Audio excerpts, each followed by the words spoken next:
আসসালামু আলাইকুম। আজ আমি একটা কথা বলতে চাই, যে কথাটা অনেকে মনে রাখে কিন্তু মুখে বলতে পারে না।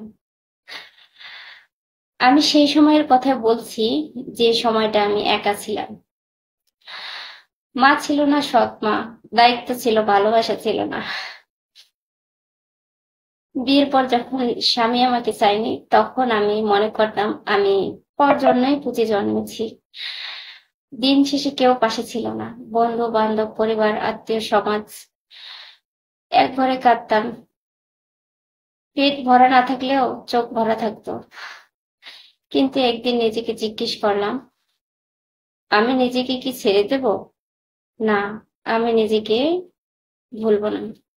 আমি নিজেকে ভালোবাসতে শিখলাম, নিজেই নিজেকে শক্তি দিলাম। যখন কেউ পাশে থাকে না, তখন নিজেকে ভালোবাসো। আমি স্বপ্না, জীবন আমার যুদ্ধ, কিন্তু আমি নিজেকে ছাড়িনি। তাই আমি এখন বলছি, দাঁড়িয়ে আছি, হেসেই যাচ্ছি। তোমার যদি আমার কথায় সাহস আসে, তাহলে পাশে থাকো, শেয়ার করো, সাবস্ক্রাইব করো। আমি স্বপ্না, লড়াই করে যাচ্ছি, তোমার জন্য লড়বো।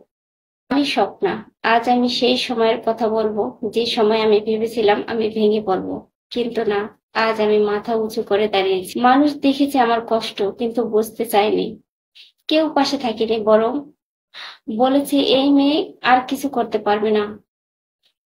কেউ আমার কান্না দেখেনি, কেউ জানেনি আমি রাতে কতবার নিজের সঙ্গে নিজে কথা বলেছি। স্বপ্না, তুই পারবি। আমি কাঁদি না, এখন লড়ি।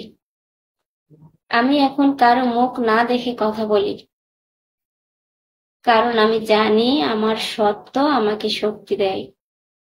আমি চাই না আমাকে দয়া করে কেউ দেখুক। আমি চাই তারা বলুক, এই মেয়ে শক্ত, সাহসী, এই মেয়ে পারবে, সম্মানের যোগ্য। আমি স্বপ্না। আমার জীবন সহজ ছিল না, কিন্তু আমি আজও বেঁচে আছি, সাহস নিয়ে। এটাই আমার জয়।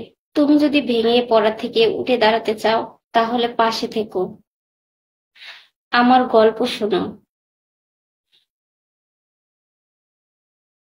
আমি স্বপ্না, আমার জীবন আমার যুদ্ধ। আমি শুধু বেঁচে নেই, আমি জিতেও এসেছি। আমি কাউকে কষ্ট দিয়ে কথা বলতে চাই না, আমি শুধু চাই মানুষ বাস্তবকে বুঝুক। আর আমার কথায় যদি কারো মনে আলো দেয়, তাহলে আমার কষ্ট সার্থক।